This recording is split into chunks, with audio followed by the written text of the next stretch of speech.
하나님 아버지, 오늘 저희가 하나님을 경배하고 찬양하기 위해 이 자리에 모였습니다. 우리의 예배와 순종으로 영광을 받기를 간절히 기도합니다. 저희의 마음을 성령이 부드럽게 하시고 주님의 진리를 받고 그리스도를 닮아가는 그런 삶을 살 수 있도록 도와주시옵소서. 예수님 이름으로 기도합니다. 아멘.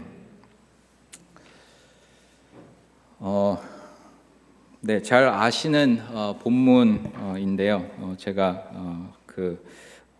미국 필라델피아에서 살던 이야기를 하면서 먼저 시작하고 싶은데, 제가 박사학위를 하는 도중 그 도시 안에서 살았습니다. 그래서 학교와 조금 떨어진 거리에서 살았는데, 하루 그냥 아주 평상적인 하루였는데, 파트타임으로 사역도 하고 사람도 만나고 논문도 부분적으로 쓰고 이렇게 하루를 보내고 열심히 시간을 보낸 하루였는데, 집에 돌아와서 간단한 저녁 식사를 만들고 먹고 또 약간 쉬면서 책을 보는 시간이었는데, 한 9시, 저녁 9시, 10시쯤 사이에서 전화가 걸려왔습니다. 근데 그게 되게 이상한 일이에요, 저한테는. 지금도 그렇지만 그때는 특별히 저한테 그때 전화하는 분도 없었고, 그냥 전체적으로 전화하는 분은 없었습니다. 그래서 이게 웬일이지 하고 전화를 받았는데, 제가 사역하고 있는 교회의 부목사님, 미국 문화로는 제가 약간 오랫동안 한 7년 동안 룸메이트였고요. 부목사님이랑 제가 전도사고 부목사고 그냥 친구처럼 지내는 사이였습니다. 근데 그분이 결혼하고 저를 떠나고 와이프랑 같이 살게 되는 상황이 되어서 저 혼자 남고 이렇게 사는 상황에서 갑자기 그 부목사님이 전화를 거신 거예요. 그래서 이게 웬일이지 하고 받았는데, 그 주변에 있는데, 동네에 있는데 타이어에 펑크가 났다고 그러는 거예요. 타이어에 펑크가 나고 또 엔진이 시동이 안 걸린다 뭐 이런 말을 해서, 엔진 좀 타이어는 갈았는데 엔진 좀 이렇게 시작하게끔, 미국에서는 차를 2대 대어가지고 이렇게 하면은 신호 걸 수 있는 그런 게 모두 다 있거든요, 트렁크에. 그래서 저를 불러가지고 좀 도와달라 하고 해서 내가 알았다 하고 전화는 끊었습니다. 근데 끊은 후에 그냥 되게 갈등이 있더라고요. 너무 편해서 잠옷을 입고 지금 쉬고 있는 상황인데 굳이 왜 나를 불렀는가 라고 하는 생각도 들고 가기 싫었습니다, 솔직히 말해서는. 근데 뭐 간다고 했기 때문에 가서 그 배터리를 충전시켜 드리고, 특히 그 와이프가 임신한 상태여서 그것이 동기가 되었나 봐요. 그래서 불편할 것 같아서 가서 이렇게 도와주고 다시 돌아왔습니다. 제가 그 얘기를 왜 해드리냐면은 좀 긴 얘기인데, 여러분은 친구가 도와달라 그럴 때 약간 혹시 도와주는 차원에서 갈등이 있으신가요? 라는 질문을 드리고 싶어서 그 이야기를 해드렸습니다. 뭐 여기 있는 분들 모두 다 너무 성화되어서 그냥 순식간에 달려갔을 분들일 수도 있기는 한데, 저는 갈등이 있었고 가끔 그런 갈등이 있어요. 누가 도와달라 그럴 때 생각이 나고 갈까 말까 이런 면으로 하는데, 가족이 위급한 상황이다, 빨리 와라, 그랬을 때는 두 생각 안 하고 달려갔을 것 같아요. 갈등 있는 저도 미국에 있었는데 한국에서 전화가 와서 뭐 가족이 이런 상황이다 라고 하면은 공부고 뭐고 잊고 비행기표 끊고 달려왔을 것 같습니다. 근데 저희가 지금 본문으로 읽은 본문에는 그런 면에서 좀 이상한 일들이 우선 일어나고 있는 것을 볼 수 있습니다. 예수님이 6절에 보시면은 정반대로 이 나사로에 대한 소식을 들으셨는데, 어떻게 보면은 저희가 예상하지 않는 면으로 반응을 하시는, 잠깐만 나는 여기에 좀 더 머물고 갈 것이야 라는 그런 면으로 말씀하시고, 한 이틀 더 예루살렘에 머물러 계셨습니다. 그러고서는 가시는데 나사로는 이제 벌써 죽은 상태로 저희가 이 본문을 볼 수 있습니다. 그래서 이 본문을 저희가 익숙해서 느끼시지 모를 것 같기도 한데, 어떻게 보면은 예수님의 행동들이 조금씩 이렇게 보시면은 이상해요. 하시는 게 예상치 않은 그런 면으로 하시는 행동들과 말씀들이 조금 섞여 있습니다. 4절에 보시면은 이 병은 죽음으로 이어지지 않는다라고 말씀하시는데 나사로는 죽었어요. 그러고 6절에는 나는 너를 사랑해서 안 갈 것이다 라는 면으로 이렇게 들리는 행동을 하시는 것 같습니다. 그러고 14절에 보시면은 나사로가 죽었는데 내가 거기 없어서 다행이다 라는 면으로 이렇게 들릴 수 있는 그런 말씀들을 하십니다. 저희가 이 부분에서 이상한 그 예수님의, 어떻게 보면 이상하게 보이는 예수님의 행동들을 생각했을 때 이해가 되지 않아서 이상한 부분이라고 저희가 기억을 해야 되는 요점이기는 합니다. 그래서 예수님이 근본적으로 그냥 이상한 분이셔서 이러는 것은 아니어서 우리가 예수님을 완전히 이해를 못하기 때문에 이 본문에 나오는 뚜렷하게 보이는 부분들도 저희가 이 위대하신 저희의 구세주이신 예수님을 완벽히 이해하지 못하는 부분이 항상 있고 항상 있을 것이기 때문에 이런 면에 이해가 있을 수 있다고 말씀드리고 싶습니다. 그리고 여기에서 조금 전환해서 이야기해 드리면은 이 본문은 고통과 상실을 이야기하는 본문이기도 합니다. 한국에서는 모르겠는데 미국에서는 장례식을 치를 때 설교를 할 때 자주 이 본문을 사용합니다. 그래서 이게 상실과 고통, 고난 이런 내용으로 주어지는 내용이기도 합니다. 이 이야기의 이 본문의 맥락은 메인 맥락은 사랑하는 사람을 잃었을 때의 이야기로 주어지게 됩니다. 나사로가 마르다와 마리아의 사랑하는 그 오라버니만 아니었을 뿐더러 나사로는 예수님이 가족처럼 여기는 그런 한 사람이었습니다. 근데 이틀 기다리다 가겠다. 그냥 머물러서 이런 죽은 것이 큰 일이 아니다라는 그런 차원으로 하셨던 겁니다. 근데 저희가 또 알 수 있는 것은 나사로는 예수님이 깊이 사랑한 사람이라고 저희가 이 본문을 읽을 때 알 수 있습니다. 그래서 여기서 한 질문을 드리고 싶은데, 여러분은 깊은 아픔이 있었을 때, 상실감이나 고난이나 어떤 이유로든 깊은 아픔이 있었을 때 예수님은 그 상황 속에서 어떤 분이셨나요? 저희가 신학적인 차원으로가 아니라 여러분에게 예수님은 그 상황 속에서 어떤 분이셨나요? 저희가 삶을 살아가는 동안 고통은 있기 마련입니다. 많이 겪으시지 않으신 분은 겪게 되실 겁니다. 그러고 힘드실 거예요. 그리고 사역하시면서 사역 자체도 힘들지만 고통 속에서 계시는 분들도 저희가 다가가는 그런 차원에서 생각할 때 그런 경험들이 있기 마련입니다. 근데 그 상황 속에서, 그 시간 속에서 예수님은 여러분에게 누구십니까? 라는 질문이 아주 중요한 것 같습니다. 그래서 이 본문이 말하는 것 중에서는 예수님이 마르다에게 누구신가? 라는 면으로 저희가 알 수 있고, 또 마리아에게 누구신가? 라는 것을 알 수 있고, 또 나사로의 부활의 안에서 저희가 알 수 있는 그 예수님을 볼 수 있습니다. 예수님은 예루살렘에서 이틀을 기다리신 후 베다니에 도착하여 나사로가 이미 죽은 지 나흘이 지난 것을 알게 되십니다. 그러고 마리아와 마르다가 이 위로하러 온 사람들을 맞이하고 있는 도중 예수님이 장례식 같은 그런 행사를 하고 있는 것을 볼 수 있는데, 예수님이 오셨다는 것을 알고 마르다는 예수님에게 나갑니다.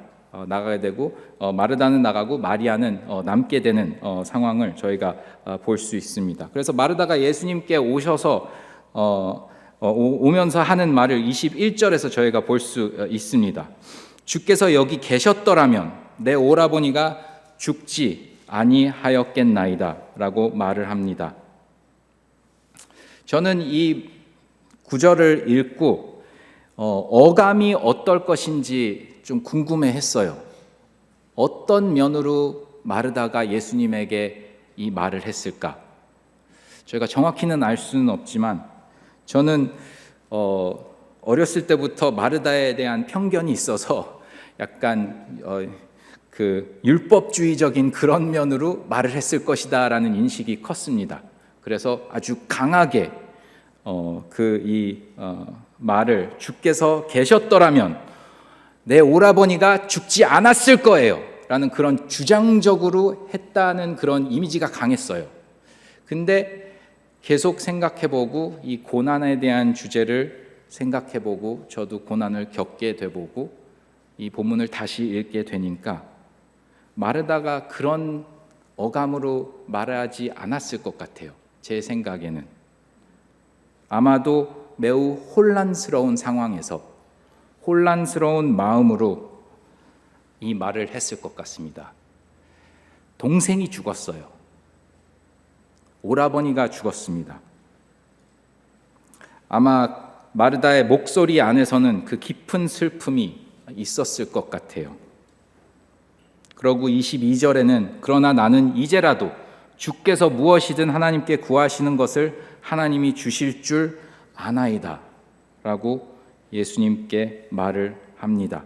그리고 예수님이 무엇을 하실 수 있는 거를 고백을 하면서 계속 말을 합니다. 그래서 예수님께서 대답하시는데 내 오라비가 다시 살아나리라 라고 대답을 하신 다음에 마르다가 또 그 반대 대답을 하면서 마지막 날 부활 때 다시 살아날 줄 내가 아나이다 라고 이야기를 한 다음에 또 예수님이 대답하시면서 25절, 26절에 저희가 잘 아는 나는 부활이요 생명이니 나를 믿는 자는 죽어도 살겠고 무릇 살아서 나를 믿는 자는 영원히 죽지 아니하리니 이것을 내가 믿느냐 라고 말씀하셨습니다.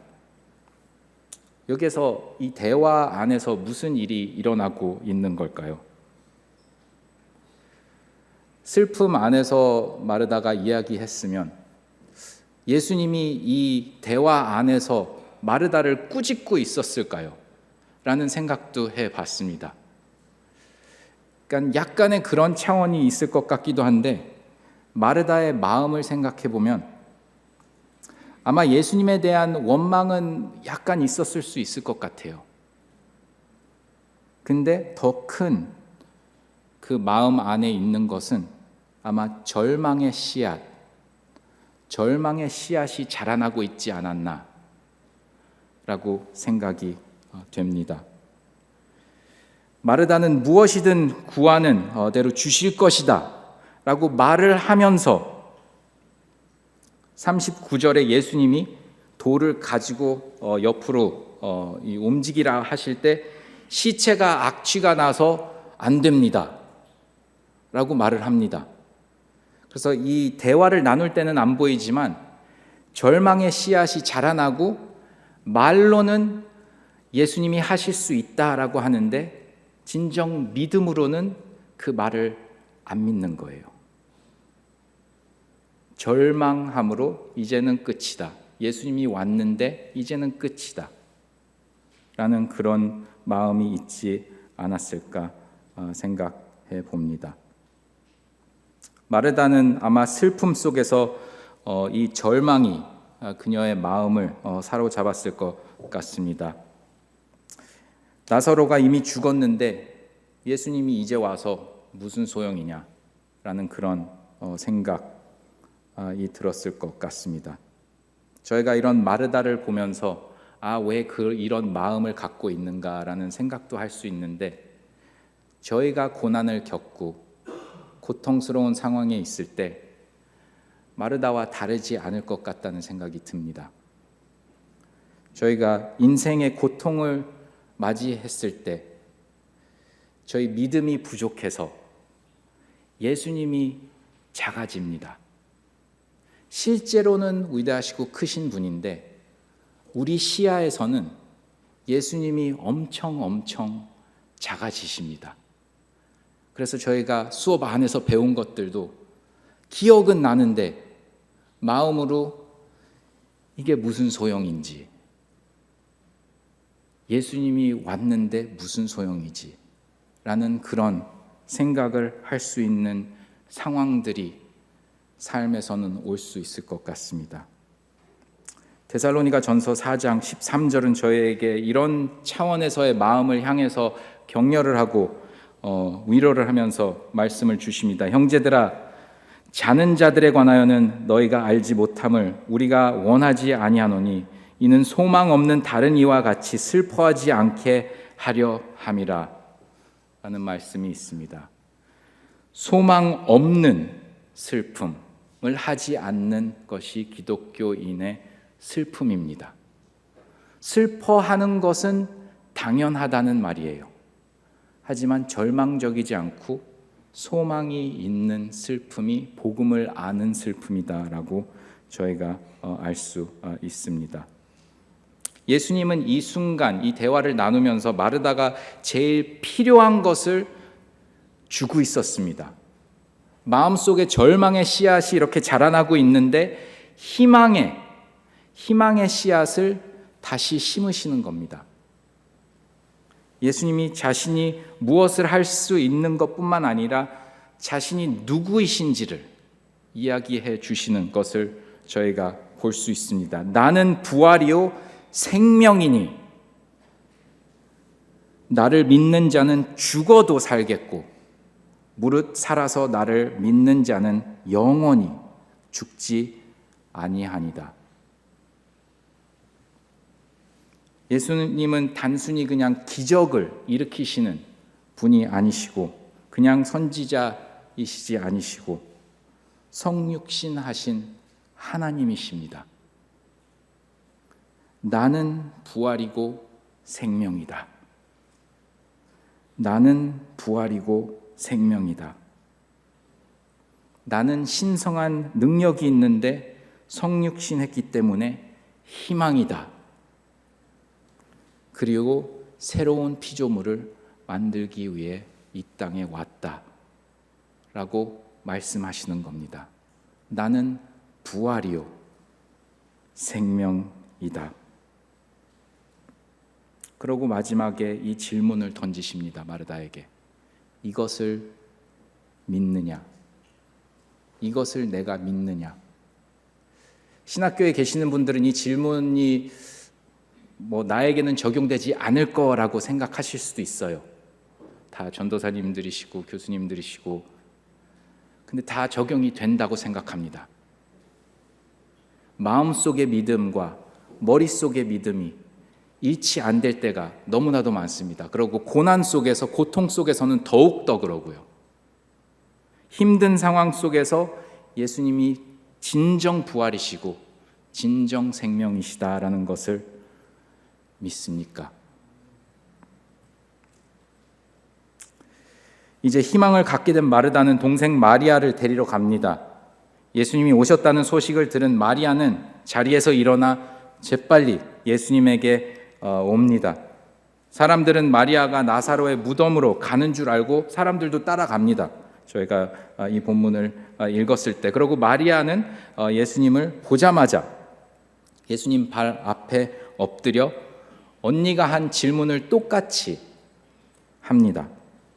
32절을 보시면은 주께서 여기 계셨더라면 내 오라버니가 죽지 아니하였겠나이다 라고 똑같이 질문을 합니다. 근데 이 똑같은 질문에 예수님이 똑같이 반응하시지 않습니다. 33절에 보시면은 예수님은 마리아와 군중을 우는 것을 보시고 심령의 비통이 여기시고 불쌍히 여기사 라고 쓰여 있습니다. 그러곤 저희가 잘 아는 그 제일 성경의 짧은 구절 35절, 주님께서 그들과 함께 우셨습니다. 말씀이 없으셨어요. 마리아가 나와서 왜 지금 오셨습니까? 계셨으면은 나사로가 안 죽었을 수도 있는데 어디 계셨습니까? 라는 말에 한 말씀 없으시고 비통히 여기신 다음에 우셨습니다. 여기에서 예수님이 어떻게 우셨을까요? 여러분은 모르겠는데 저는 예수님의 제 이계명을 위배하는 면으로 교회 안에서 자라왔기 때문에 예수님이 아주 점잖은 면으로 우셨을 거라고 항상 생각했습니다. 그냥 눈물 한 방울 이렇게 흘리시면서 우셨을 거라고 생각하시고 아주 차분히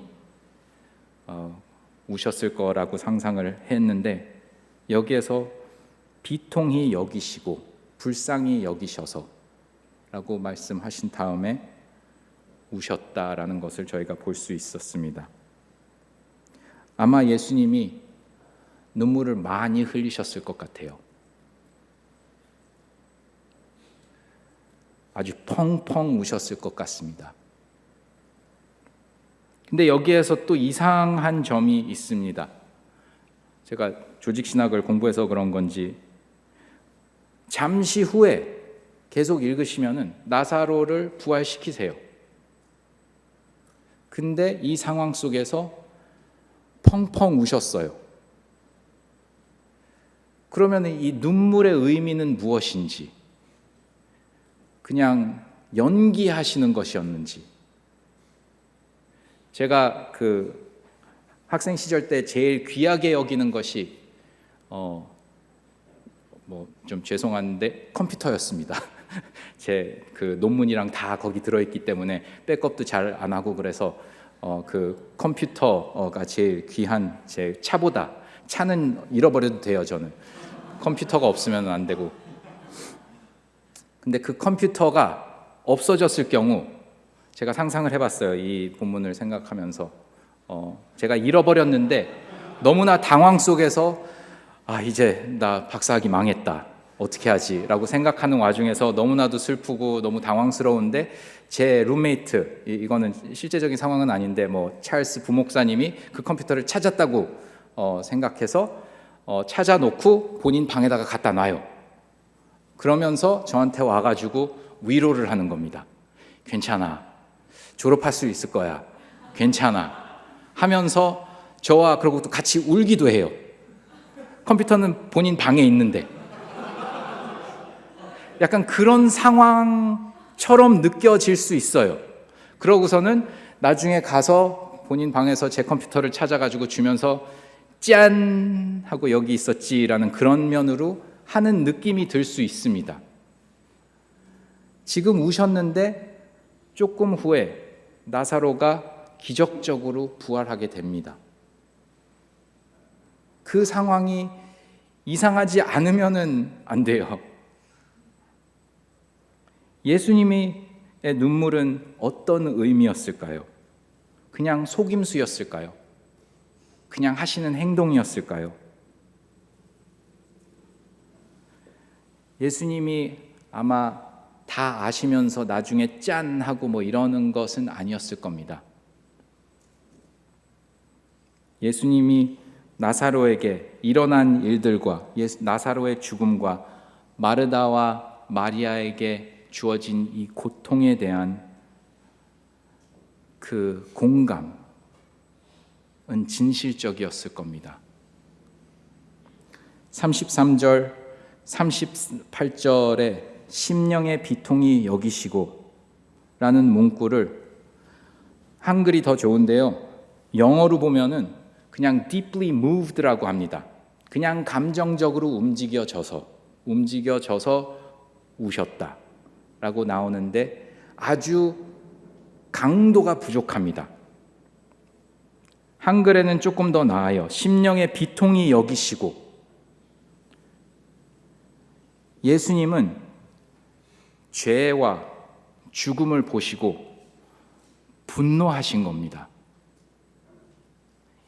이 눈물의 의미 중에 하나가 나사로의 죽음과 죄로 인해서 본인이 창조하신 이 피조물이 죽는다는 사실을 보시고 우시면서 분노하신 겁니다. 그래서 저희의 고통을 보실 때에도, 우리가 고난을 겪을 때에도 예수님은 그런 상황들을 보시고 눈물 흘리시고 분노하십니다. 그 상황은 있어야 될 상황이 아닌데 이루어지고 있다 하시면서 분노하고 계십니다. 헬라어를 논의하기 좀 부끄럽긴 한데, 이 단어가 헬라어를 볼 때는 말이 코를 화날 때를 연상시키는 그런 단어이라고 합니다. 그래서 그 말의 분노를 예수님이 느끼시면서 우시는 것을 여기에 볼 수 있습니다. 그래서 절대 예수님의 눈물은 그냥 미래를 아시면서 짠 하고 이런 그런 속임수는 아니었습니다. 진정한 눈물이셨고 죄와 죽음에 대한 분노에서 나오는 그런 눈물이셨습니다. 이 모든 것은 그러면은 무엇을 의미할까요?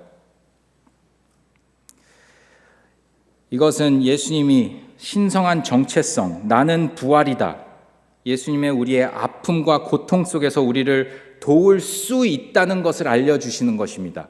나는 부활이고 생명이다. 우리가 고난을 겪을 때, 우리가 고통을 겪을 때 도우실 수 있다라는 것을 알려주시는 것입니다.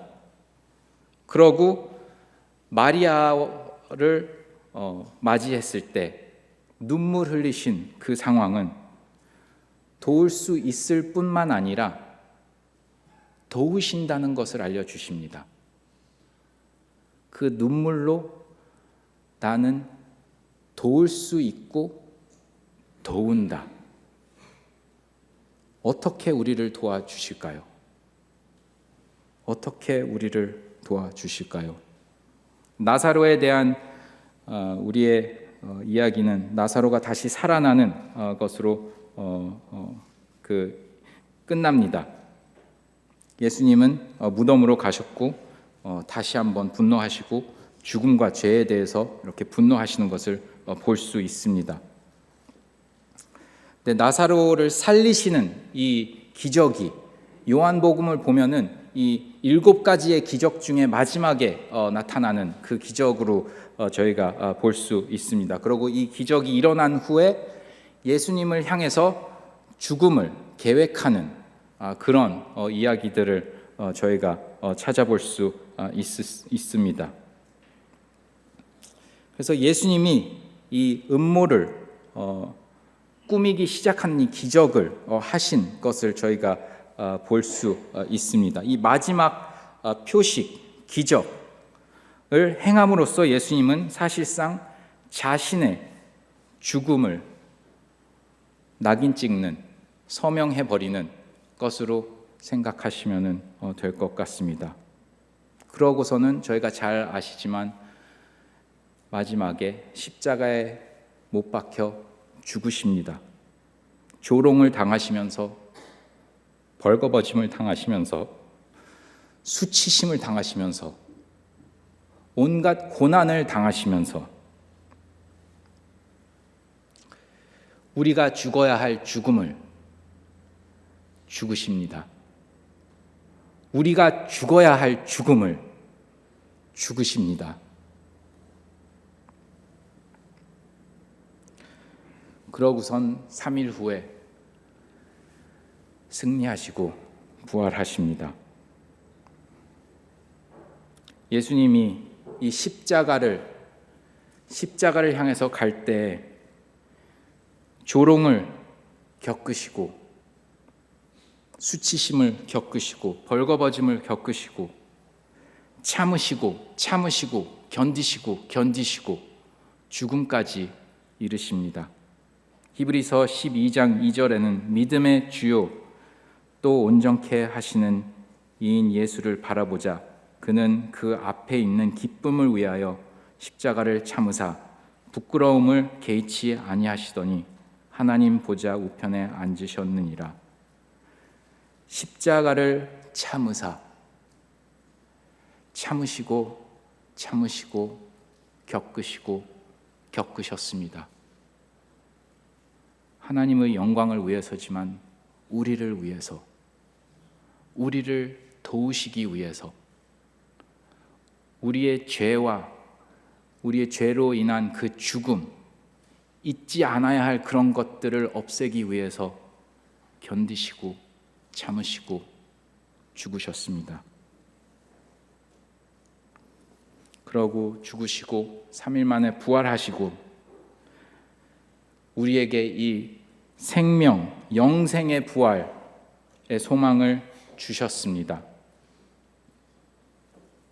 부활하셔서 주님이 우리에게 영원한 생명을 확보해 주셨고, 그리고 우리에게 이 미래만 주신 것이 아니라 이 생명이라는, 부활 생명이라는 정체성도 주셨습니다.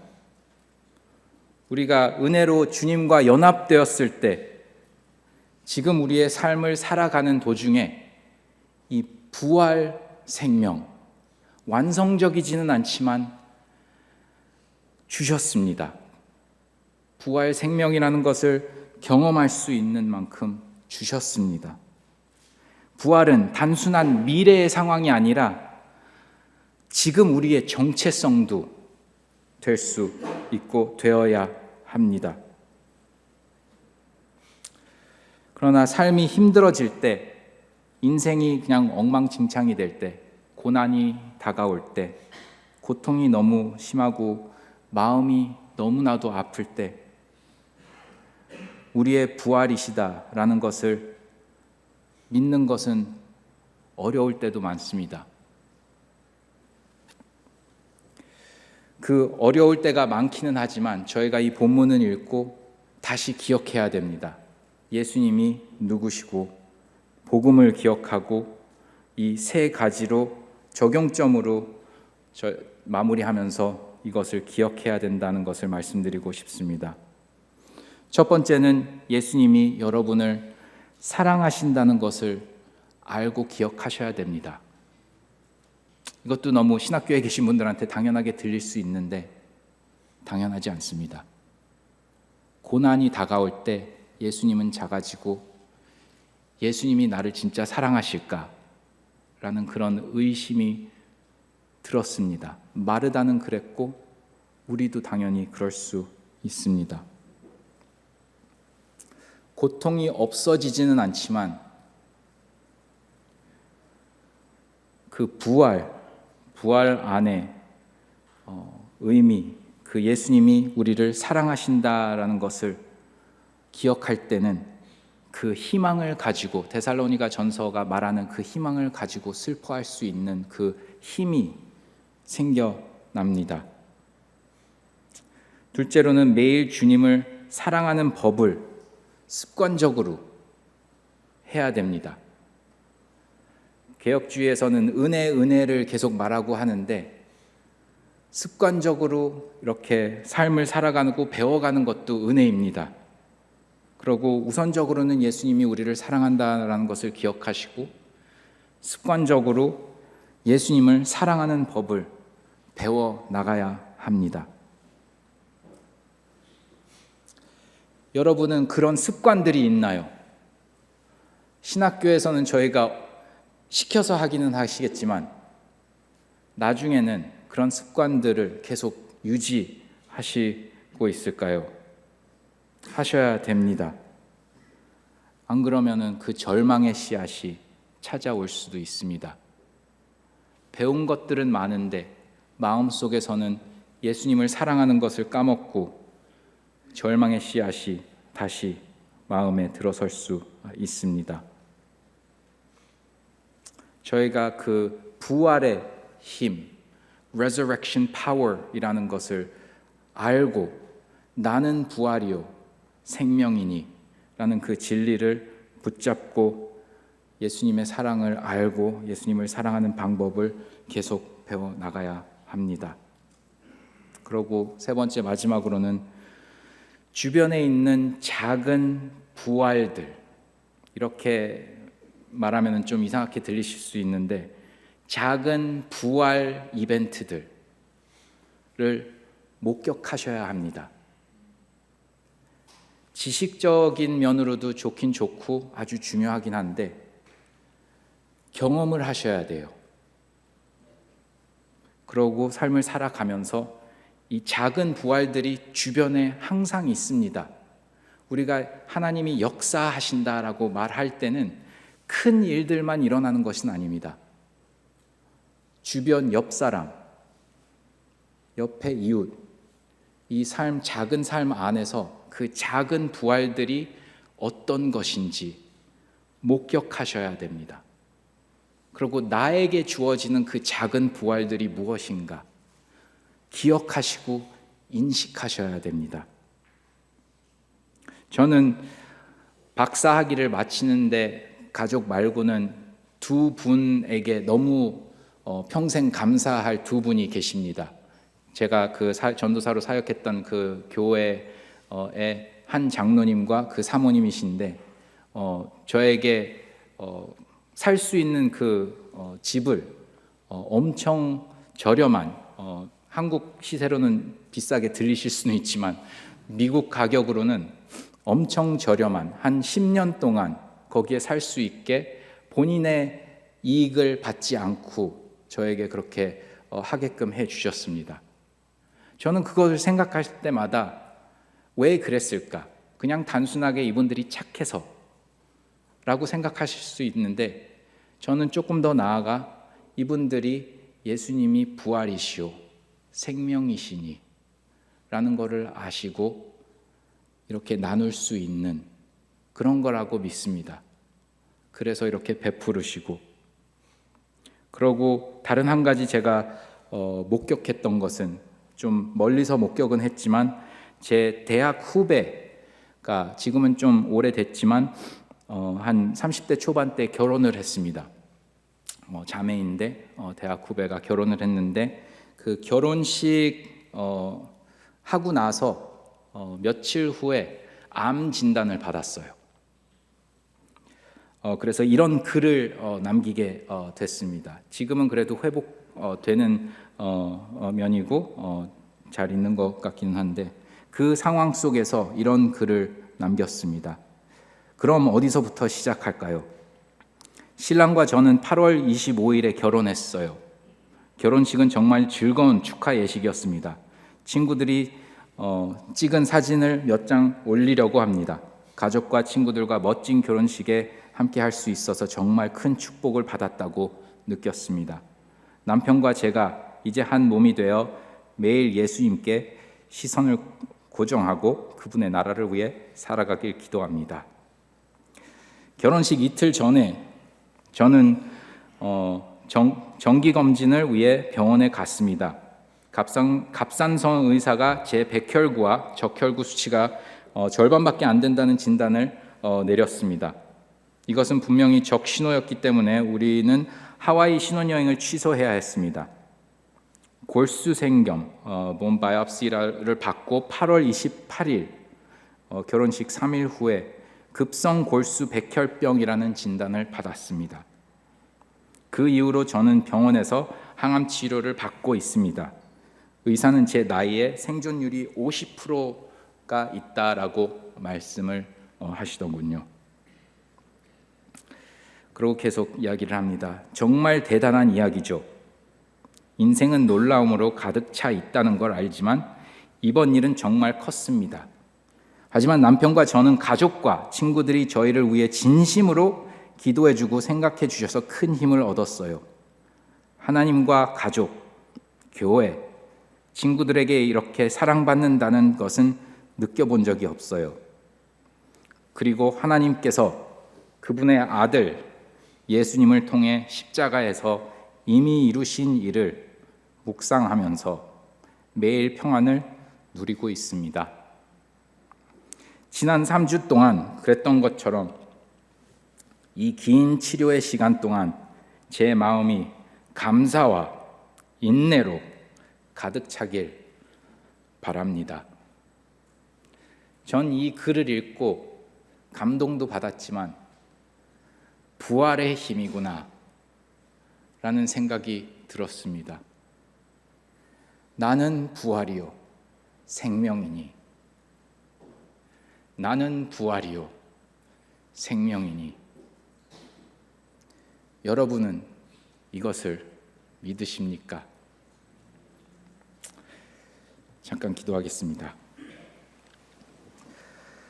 소망의 하나님, 지금 여기 계신 분 중 많은 아픔을 겪고 있는 분들도 있을 수 있고 겪었던 분들이 계시리라 생각합니다. 아픔과 고난 속에서 주님의 부활이시고 생명이시다는 진리의 위로를, 또 주님의 눈물이 보여지는 그 이해와 공감의 위로를 저희가 깊이 느끼고 깨닫기를 기도합니다. 주님이 우리의 가까우신 주님이신 걸 깨닫고 위로와 소망과 평강을 허락하여 주십시오. 우리의 소망이신 예수님을 바라보며 서로에게 위로가 되고 또 작은 부활의 그 이야기들로 우리의 삶이 합신의 학우들, 교수님들, 직원들에게 또는 예수님을 모르는 분들에게 예수님을 나타내고 가리키기를 원합니다. 주님 안에만 참 소망이 있는다는 것을 압니다. 우리의 부활이시고 생명이셔서 감사합니다. 이 모든 말씀 우리 주 예수 그리스도의 이름으로 기도합니다.